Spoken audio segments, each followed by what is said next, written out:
2025년 8월 19일 개장 전 미국 주식 이슈 및 뉴스 시작해 보도록 하겠습니다. JP모건에서는 지난주 발표된 물가 지표에도 불구하고 증시는 여전히 골드락스 시나리오를 반영하고 있다고 얘기를 하고 있습니다. 향후 거시 지표가 예상보다 약세를 보일 경우 변동성 확대에 대비해야 한다라고 얘기를 하고 있는데, 경기 침체를 기본 시나리오로 보고 있지는 않지만 올해 증시의 큰 폭 상승 이후 하방 리스크가 커졌다라고 얘기를 하고 있습니다. 현재 S&P 500이 12개월 선행 기준 20배 수준으로서 완벽을 가격에 반영하고 있어 조정 가능성이 존재를 하고 있다라고 얘기를 하고 있고요. S&P 500 지수가 최근 6,450선에서 5,800에서 6,000선으로 돌아가는 5에서 10% 조정이 나타날 수 있다라고 얘기를 하고 있습니다. 단기적으로는 상반기 과도한 소비와 투자 앞당기기의 되돌림, 그리고 관세에 대한 가격과 소비 지출에 반영이 되게 되면서 성장 리스크가 전면에 부각될 것이다라고 얘기를 하고 있고요. 단기적으로는 방어적 전략이 필요하다고 하면서 유틸리티와 필수 소비재 섹터에 대한 투자 의견을 비중 확대로 유지를 했습니다. 조정을 받는다라고 하는 건 5,800포인트라고 얘기를 하고 있는데, 일단은 중요한 건 6,150포인트가 이전에 고점이었죠. 이 고점을 이탈을 해야 되는 거고요. 6,120포인트 50포인트죠. 6,150포인트까지 약세가 이어지려면 그래도 한 15% 정도 약세가 이어져야 된다라고 생각을 하시면 될 것 같습니다. 한 3% 정도밖에 안 되네요. 생각보다 그렇게 크지는 않습니다. 이 점 참고해 주시면 좋을 것 같아요. 자, 그 다음에 엔비디아에 대한 얘기가 있습니다. 8월 27일 날 2분기 실적을 발표할 예정인데, 모건 스탠리에서는 엔비디아의 목표 주가를 $200에서 $206로 높였고요. 투자 의견은 비중 확대를 유지를 했습니다. 엔비디아의 고객들은 여전히 수요가 강하고, 이러한 강세는 소수 주요 고객을 넘어서서 계속되고 있다. 엔비디아의 공급 측면에서도 병목 현상 또한 개선될 것이다라고 얘기를 하고 있고요. 올해 시장 점유율 확대와 내년 시장 점유율 현재 85% 수준을 유지할 것이다라고 전망해도 낙관적이다라고 보고 있죠. 또한 H20칩의 중국 시장 재진입도 주가에 호재가 될 것이다라고 얘기를 하고 있습니다. 이에 따라서 2분기 7월이죠. 7월 분기 매출 전망치를 $452억 에서 $466억 사정 조정을 했고요. 10월 분기 매출이 기존 $513에서 $525로 상향 조정될 것이다라고 얘기를 하고 있습니다. 이는 3, 4분기 매출이 늘어날 것이다라고 얘기를 하고 있는 거고요. $525면 그래도 예상치보다는 조금 덜한 수준이다라고 보시면 될 것 같습니다. 수치가 잘 보일지는 모르겠는데 2분기 7월이죠. 5월에서 7월까지 2분기의 경우는 지금 $458억 얘기를 하고 있고요. 그 다음에 3분기를 얘기를 하는 건 $527억 얘기를 하고 있는데, 예상보다는 2분기 실적이 더 높게 측정을 하고 있고요. $525억라고 얘기를 하면 3분기에는 매출이 좀 줄어들 가능성이 있다라는 걸 언급을 해보고 싶습니다. 지금 2026년 예상치를 확인을 해보시게 되면 실적은 계속적으로 늘어나는 모습 보여주고 있고요. 그 다음에 중국용 수출 칩 차기 제품을 준비를 하고 있다라고 얘기를 하고 있는데요. 최근 미국 정부에서 중국 수출이 허가된 호퍼 아키텍처 20칩에 이어서 현세대 블랙엘 아키텍처의 B30A 칩을 준비하고 있다라고 얘기를 하고 있습니다. 주가는 상승 추세를 지속적으로 유지를 하고 있고요. $200는 한번 도전해 볼만하다, 이렇게 생각을 하시면 될 것 같습니다. 자, 그 다음에 메타의 경우는 최근에 안 좋은 얘기가 나오고 있는 상황입니다. 인베스터스 비즈니스 데일리 IBM이라고 얘기를 하는데, IBD죠. 메타 플랫폼즈의 주가 하락 압력 배경에는 메타의 스마트 글라스 하이퍼노바가 9월 중에 출시할 계획이다라고 얘기를 하고 있고요. 가격은 $800로 예상을 하고 있습니다. 뭐 시장에서는 $1000가 될 것이다라고 얘기를 하고 있는데 그것보다는 좀 낮은 위치다라고 볼 수가 있을 것 같습니다. 다만 예상이 $1000에서 $800라고 얘기를 하면 수익성이 문제를 야기를 할 수 있다라는 얘기가 있고요. 두 번째는 아동들이 메타의 인공지능 챗봇을 이용하는 것도 문제가 될 수 있다라고 지적을 하고 있는데 이전에도 메타의 페이스북이나 인스타그램 등 SNS 플랫폼에 대해서도 아동 보호가 충분히 이루어지지 않고 있다라고 비판을 했고요. 메타는 인공지능 사업부의 구조조정이 이루어질 것이다라고 언급을 했는데 6개월 동안 4차례나 조정이 진행되었음을 의미를 하고 있습니다.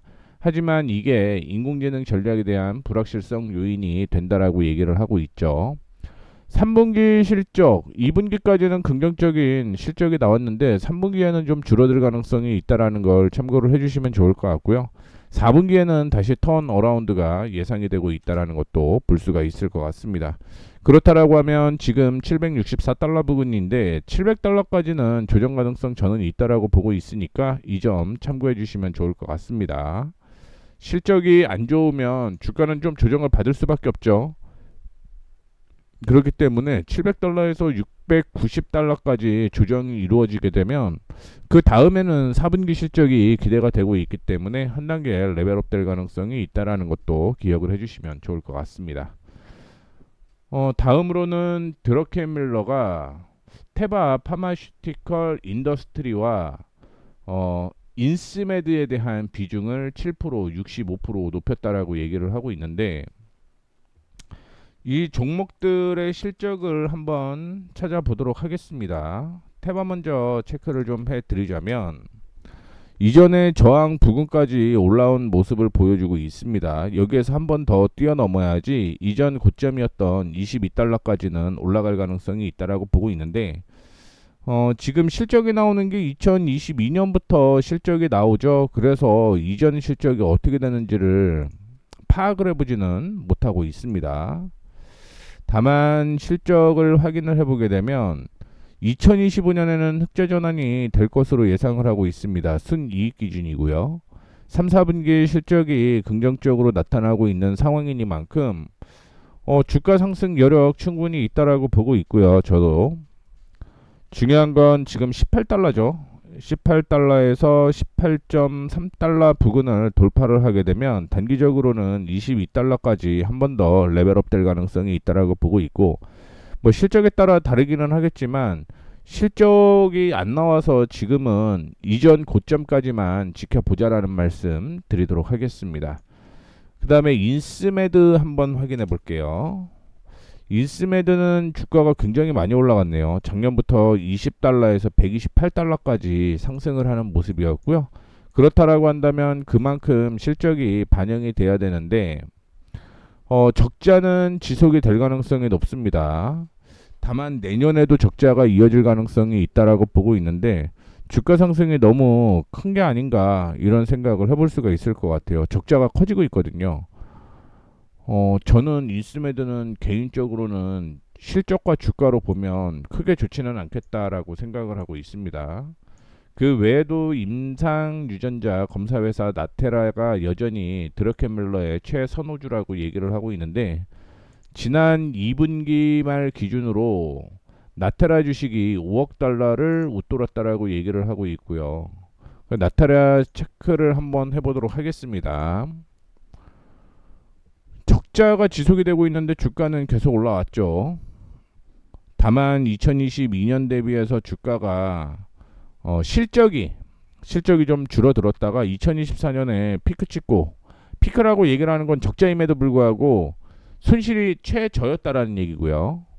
그리고 내년에도 역시 적자가 축소가 될 가능성이 높다라고 보고 있는데 현 기준으로 보게 되면 저는 아니라고 보고 있습니다. 우리는 최고의 주식 하나 찾아갖고 바닥부터 그냥 끌고 가는 전략이 개인 투자자들한테는 좋을 것 같아요. 그게 아니면 단타를 열심히 쳐야 되는데 뭐 단타 치는 거 확인해 보게 되면 종목 선정보다는 이슈가 되는 걸 보통 따라가게 되거든요. 그런 측면으로 봤을 때 그것보다는 그냥 좋은 종목 끌고 가자 이렇게 언급을 해드리고 싶습니다. 일렉트리아츠 오펜하이머에서 신작 게임 출시를 앞두고 긍정적인 반응과 성과가 기대가 된다라고 얘기를 하게 되면서 투자 의견을 아웃퍼폼, 목표 주가를 185달러로 유지를 했습니다. 이번에 신작 게임이 배틀필드 6인데 오픈 베타 참여자가 2천만 명에 육박한 것으로 알려졌고요. 이는 오펜하이머가 예상했던 500만 명을 뛰어넘는 수치입니다. 다만 오픈 베타 1주차에 게이머들의 큰 관심을 받은 반면 2주차에는 게임 구조에 대한 부정적 평가들이 대거 제기가 되게 되면서 향후 추이를 주목할 필요가 있다라고 얘기를 하고 있고요.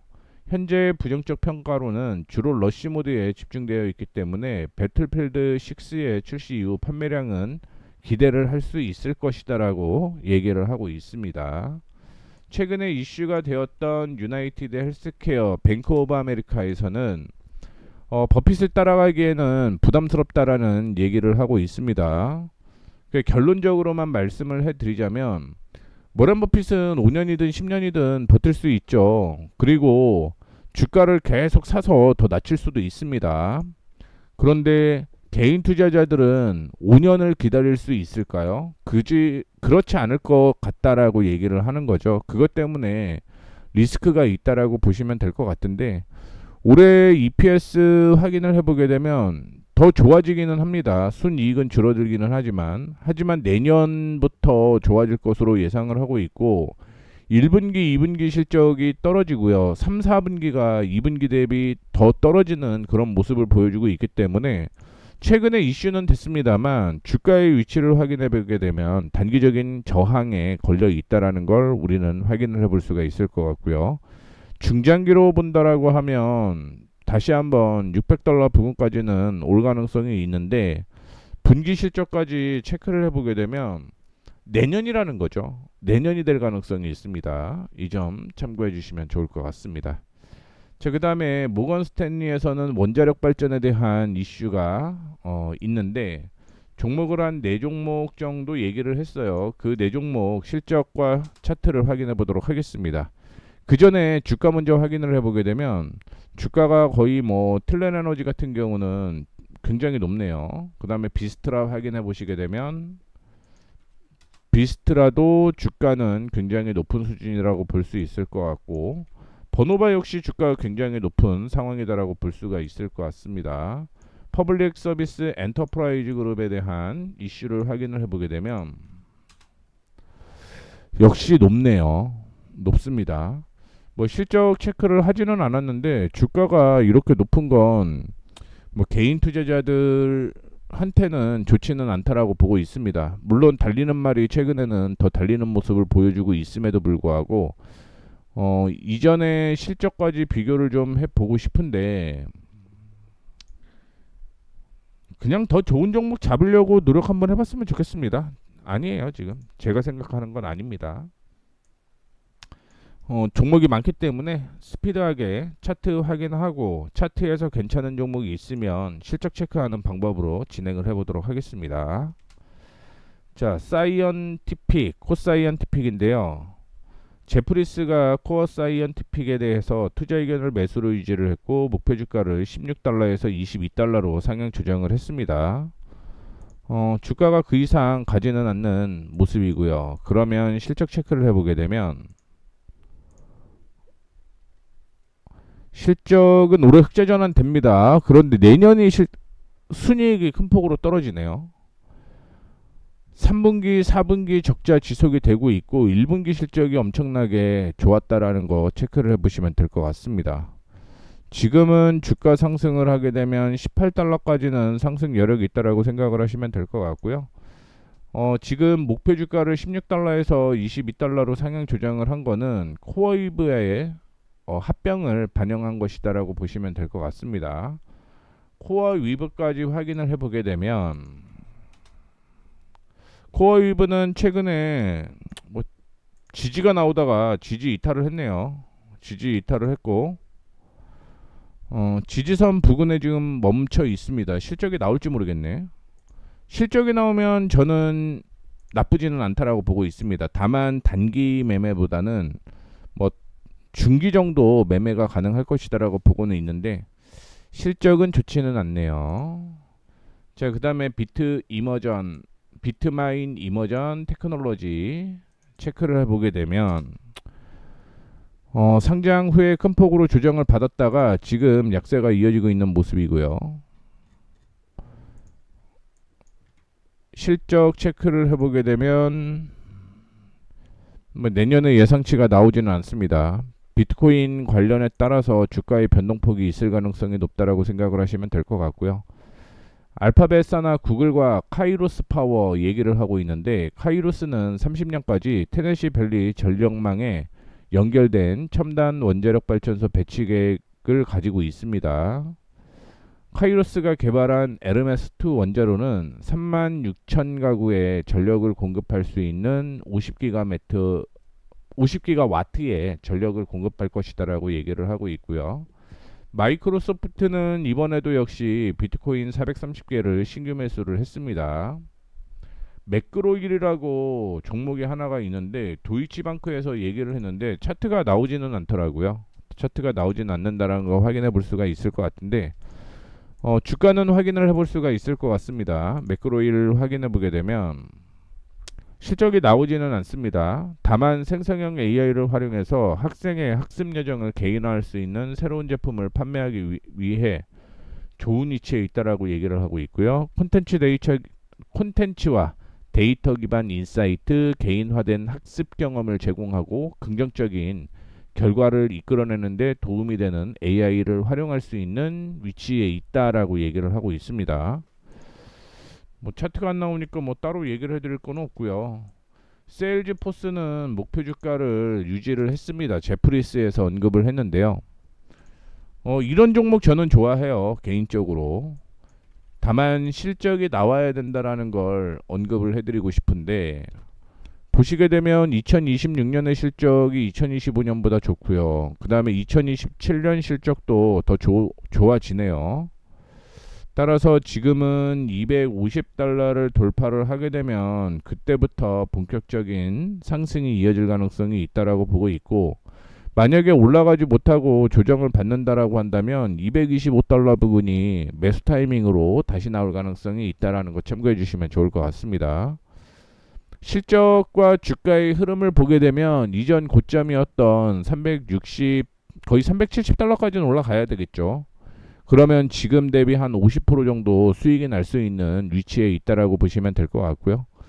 저는 235달러 오면은 되게 괜찮아 보일 것 같습니다. 시장에 쏟아져 나오는 인공지능 도구들로 인해서 엔터프라이즈 고객들이 의사결정 피로를 겪고 있고 이로 인해서 CRM 에이전트 포스 도입에 더 신중한 접근을 하고 있다. 고객들은 빠르게 진화하는 AI 환경에 압도당하고 있고요. 여러 세일즈포트 파트너들과 대화한 결과 최근 몇 달간 관심이 줄어들면서 영업 파이프라인이 약화되었고요.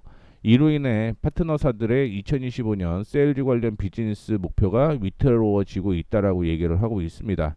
투자 수익률에 대한 통제 부족과 함께 가격 책정 혼란은 여전히 채택을 가로막고 있는 큰 장애물로 보여지고 있고요. 이에 따라서 소비와 실제 계약 건수 모두 기대에 못 미치고 있다라고 얘기를 하고 있는데 그러면 조정을 받아야 되는데 오늘은 반등이 나오고 있는 모습 보여주고 있고요. 썬런부터 시작을 해서 이 종목들은 체크를 좀 해보셔야 될 것 같은데 최근에 태양광 이슈가 있었죠. OBBBA 크고 아름다운 법안에 따라서 썬런의 프로젝트가 세액공제를 받을 수 있다라고 얘기를 하고 있습니다. 해당 법안은 장기적인 수요 가시성을 제공하고 불확실성을 크게 제거했다라고 얘기를 하고 있고요. 태양광 도입 증가, 고객 확보 비용 절감, 전력 가격 상승을 통해서 더 많은 매출을 창출할 수 있다라고 얘기를 하고 있습니다. 다만 단기적으로 급등이 나왔다라는 걸 확인을 해볼 수가 있을 것 같고요. 이는 태양광 관련주 모두 비슷한 흐름이죠. 뭐 인페이지 에너지의 경우 아직까지는 못 올라가는 모습이었는데 하락 추세가 지금 계속적으로 이어지고 있거든요. 차라리 저는 이거 인페이지 에너지가 오히려 괜찮아 보인다라고 생각을 하고 있습니다. 안 나오네요. ENPH 실적만 좋으면 저는 이런 종목을 차라리 턴어라운드 할 때 타이밍 잡아서 매매하는 게 좋다라고 보고 있고요. 2024년 실적은 좋지는 않네요. 그리고 3분기 실적이 안 좋습니다. 4분기에 턴어라운드 되니까 차라리 30달러, 40, 30, 20달러까지 조정받으면 인페이지 에너지 괜찮을 것 같고요. 퍼스트 솔라 단기 급등 나왔습니다. 최근에 단기 급등 나왔고요. 솔라엣지는 차트 한번 보시죠. 솔라엣지는 보도록 하겠습니다. SEDG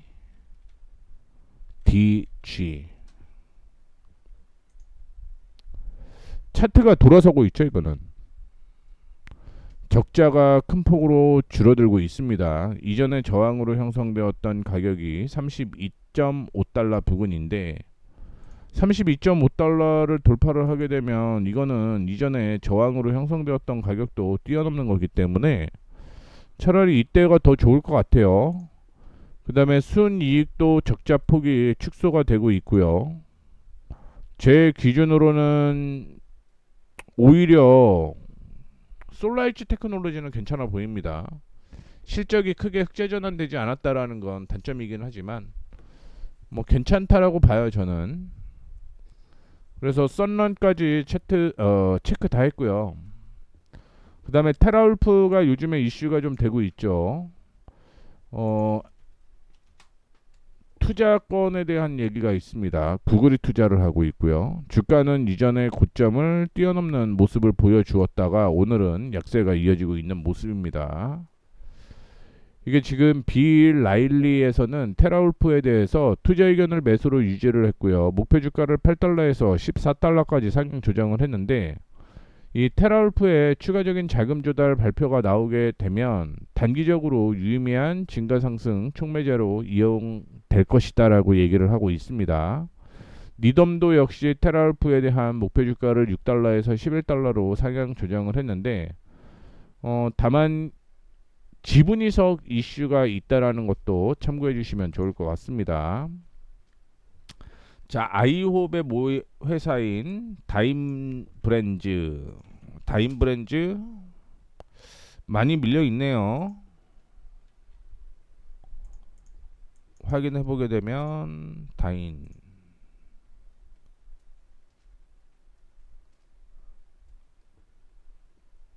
2024년이 거의 바닥이었고요.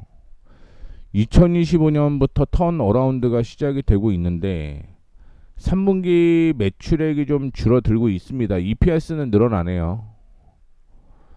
이렇게 되면은 조금 애매하게 분석이 될 수 있는데 이럴 경우는 답은 하나입니다. 어떻게 보시면 되는 거냐면 이전에 지지 저항을 돌파를 할 때 매수하는 게 좋을 것 같다라고 생각을 하고 있고요. 그 가격은 22달러라는 거 참고해 주시면 좋을 것 같습니다.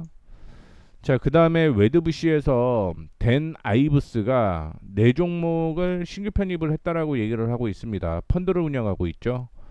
크라우드 스트라이크 홀딩스, 로블록스, G 베르노바, 그 다음에 네비우스 그룹 요 4종목을 신규 편입을 했고요. 사이버아크 소프트나 엘라스틱, 어도비는 포트에서 제외를 했습니다. 다른 종목 다 높고요. 네비우스 봤는데 네비우스도 주가는 높다라고 볼 수가 있을 것 같습니다. 그 다음에 칸토 피츠 제럴드에서 도널드 트럼프 대통령이 지난주 미국 상업 우주 산업 경쟁력 강화를 위한 행정명령을 발표를 했는데 규제 장벽을 완화하고 발사 재진입 승인 절차를 간소화하고 우주항 인프라 확충 등도 핵심으로 얘기를 하고 있습니다. 그래서 대표적으로 로켓랩과 인투이티브 머신즈를 얘기를 하고 있는데 로켓랩은 굉장히 좀 높네요. 루나는 전원 사채 발행한다라는 얘기 때문에 큰 폭으로 조정을 받아주고 있는 모습이고요. 실적이 원래는 굉장히 좋았는데 지금은 희석이 될 수 있기 때문에 어떻게 실적을 확인해 보게 되면 적자폭은 큰 폭으로 줄어들 것으로 예상을 하고 있습니다. 그리고 내년부터 흑자 전환 예상을 하고 있고요. 주가가 바닥이라고 보고는 있습니다. 바닥이라고 보고는 있는데 10달러를 돌파를 해야지만 다시 한번 박스권 안쪽으로 들어올 것으로 예상을 하고 있기 때문에 일단은 10달러 돌파하는 것까지 확인을 해보시는 게 좋을 것 같다라는 말씀 드리도록 하겠습니다. 뉴스케일 파워에 대한 얘기가 있는데 투자 의견을 중립으로 유지를 했고요. 목표 주가를 34에서 38달러로 상향 조정을 했습니다. 원자력 관련주죠. 최근에 들어서 지지가 좀 나오는 모습 보여주고 있는데요. 위치로는 저는 단기 매매는 가능하다라고 보고 있습니다. 실적 체크해 보시죠. 아마 실적은 안 나올 거예요. 그렇죠? 작년보다 적자 폭은 줄어드는 모습인데 적자가 지속이 되고 있고요. 캐너코드도 역시 목표 주가를 36달러에서 44달러로 상향 조정을 했는데 어떤 흐름이 나올 수 있냐면 주가가 6달러에서 지금 50달러까지 올라왔잖아요. 그러면서 상승 하락 반등이 나오게 되면서 역헤드앤 숄더 헤드앤숄더가 좀 나올 수도 있겠다라고 생각을 하고 있습니다. 차라리 30달러 부근까지 오게 되면 그때는 지지선이 두 개가 겹치죠. 상승하는 추세와 함께 이전에 고점 부근에서 지지가 나오기 때문에 조정을 받은 다음에 보시는 게 좋겠다라는 말씀 드리도록 하겠습니다. 블록 투자 의견이 나왔는데 미주호, 아거스, 리드햄, 오펜하이머 여기에서 실적을 발표를 했습니다. SYG죠. SYG, XYG 블록. 근데 이게 이름 바뀌고 이전에 주가를 확인할 길이 없어갖고 그냥 넘어갈게요 이것도. 그 다음에 인테그리스에 대한 얘기가 나오고 있습니다. 반도체 제조 공장에서 필수적인 필터링 시스템과 화학물질 보관 용기, 웨이퍼 처리 장비를 공급하는 기업으로서 대체가 쉽지 않고 지속적으로 수요가 발생하는 핵심 공정 장비를 제공한다라는 점에서 AI 반도체 수요 확대에 따른 수혜가 기대가 된다라고 얘기를 하고 있습니다. 그래서 찾아봤어요. 주가는 상당히 이상적이다. 이렇게 볼 수는 있을 것 같습니다. 그리고 패턴으로 움직일 가능성이 높다라고 보고 있고요. 다만 실적은 안 좋더라고요. 생각보다는 안 좋았습니다. 올해가 떨어지는 걸로 아까 체크를 좀 해봤는데 그렇죠. 순이익이 떨어지죠. EPS는 늘어나는 모습인데 순이익이 떨어집니다. 그래서 순이익 기준으로는 좋지는 않은데 만약에 본다라고 하면 80달러 나쁘지는 않다고 봐요. 저는 괜찮다라고 보고 있습니다.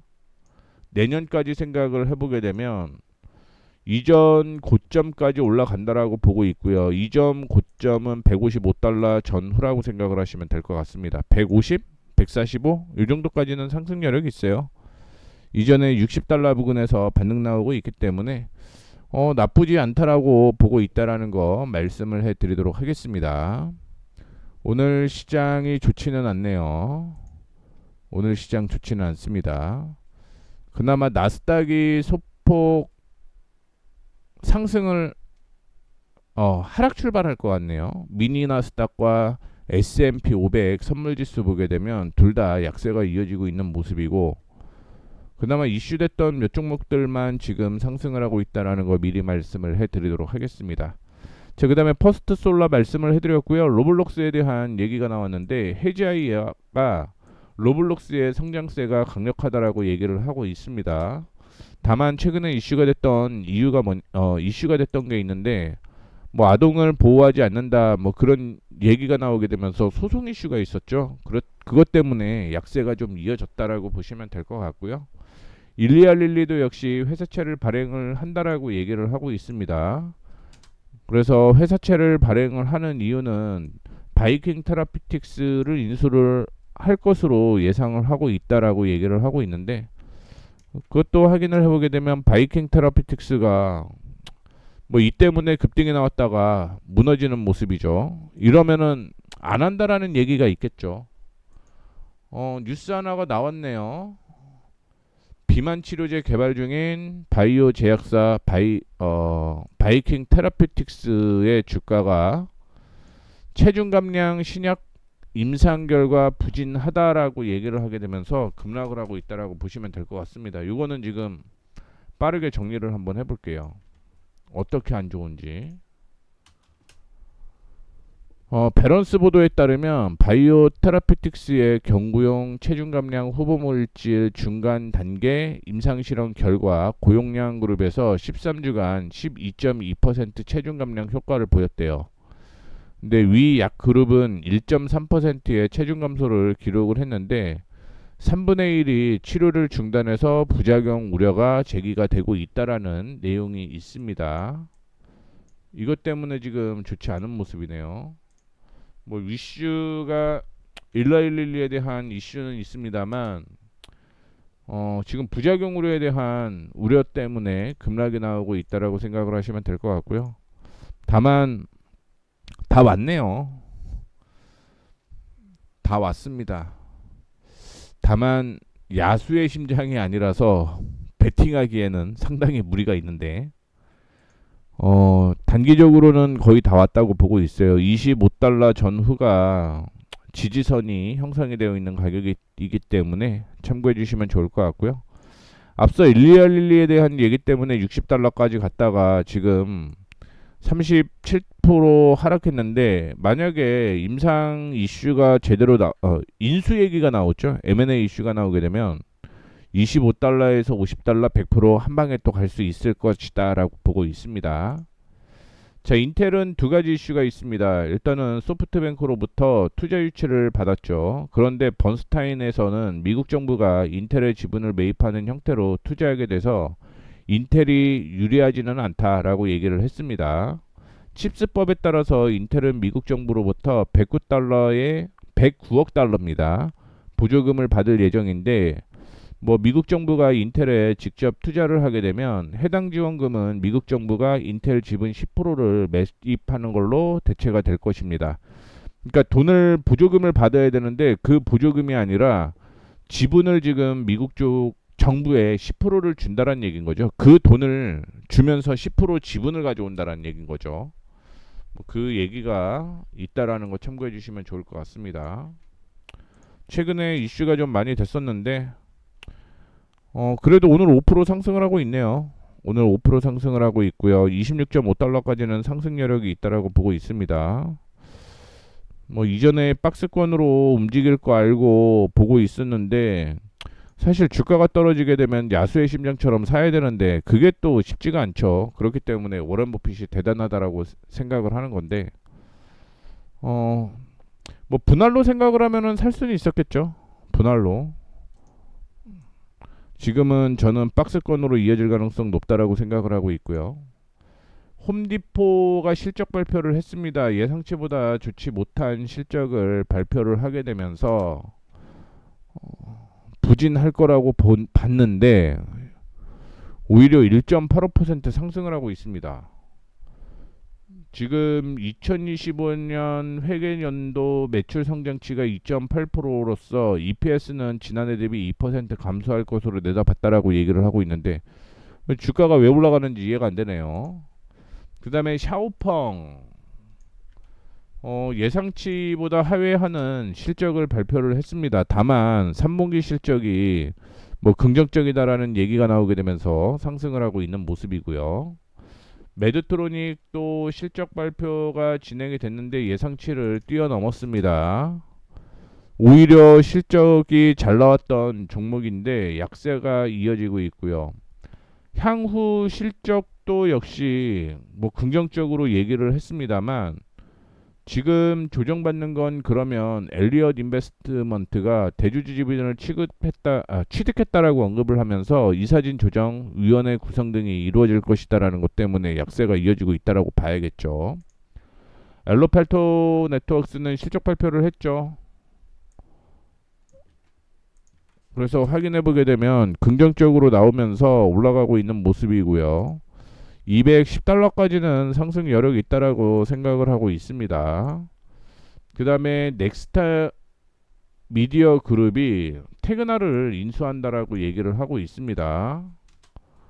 그래서 주가 큰 폭으로 상승을 하고 있고 테그나도 실적 확인을 해보게 되면 테그나는 오히려 약세가 이어지고 있네요. 그 다음에 페브리넷 실적이 큰 폭으로 뭐 상회했다라고 얘기를 하고 있습니다. 향후 가이던스도 긍정적이다라고 얘기를 하고 있는데 오히려 주가는 약세가 이어지고 있습니다. 미리 실적이 잘 나올 것이다라고 예상을 했던 기업은 실적이 잘 나오게 되면 주가는 상승을 하겠죠. 그런데 미리 상승을 했다는 것 때문에 약세가 이어질 수도 있고요. 거기에서 예상치보다 더 좋은 어닝 서프라이즈가 나오게 되면 주가는 다시 상승을 할 수도 있겠죠. 근데 지금 실적이 잘 나왔다라는 종목들도 주가가 약세가 이어지고 있네요. 자, 그 다음에 블랙힐스는 노스턴 웨스트 그룹을 인수한다라고 얘기를 하고 있습니다. 노스웨스턴의 경우는 갭상승하고 밀리고 있네요. 주가가 좀 바닥일 때 사야 되는데 거래량은 많지는 않습니다. 그 다음에 안호이저브시 인베브 미국 내에 공장 짓는다라고 얘기를 하죠. 근데 미국 친구들이 요즘에 술을 안 먹는다라고 최근에 얘기가 나오고 있습니다. 그것 때문에 급락이 좀 나오는 모습일 수도 있다라고 보고 있는데 반등이 다시 나오고 있죠. 이거는 뭐 차트 보기가 좀 애매하네요.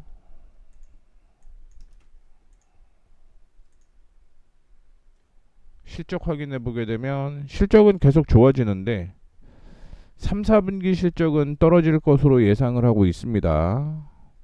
그러면 지금 주가는 좀 적정하다라고 볼 수는 있을 것 같네요.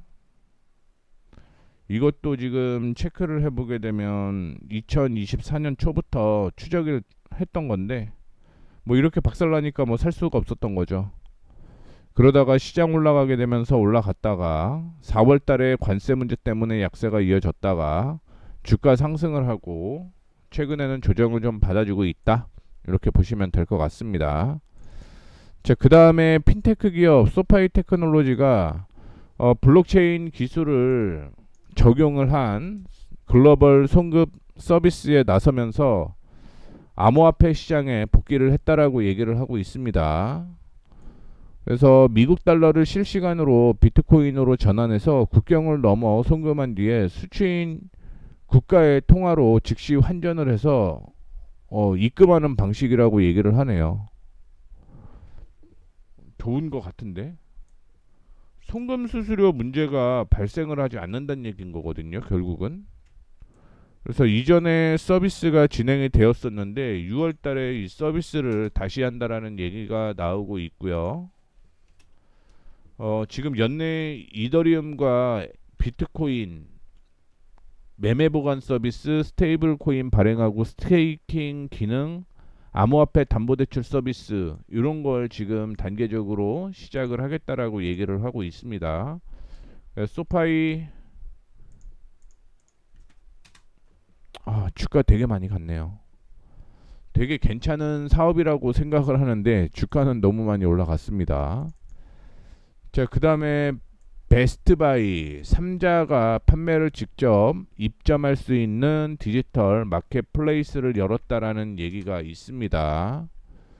그래서 굿즈나 계절 상품, 자동차 관련 기술, 사무용품, 가정용품, 영화, 음악, 라이선스, 스포츠 굿즈까지 뭐 카테고리를 열었다라고 얘기를 하고 있고요.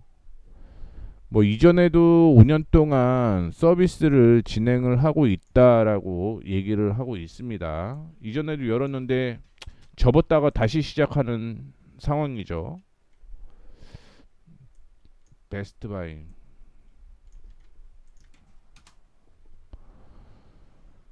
베스트바이는 지금 월마트나 뭐 이런 회사들이 지금 아마존이랑 경쟁을 해야 된다라는 얘기가 계속적으로 나오고 있는 상황인데 올해 실적 괜찮네요. 괜찮은데 주가는 못 갔습니다. 지금은 한 1%대 상승하고 있는 모습이고요. 2024년 100달러까지는 한번 올라가도 문제 없을 것 같은데 차트로 보면 그래요. 차트로 보면 이 점 참고를 해주시면 좋을 것 같고요. 이렇게 해서 일단은 언급 드릴 만한 종목들은 다 언급을 해드렸습니다.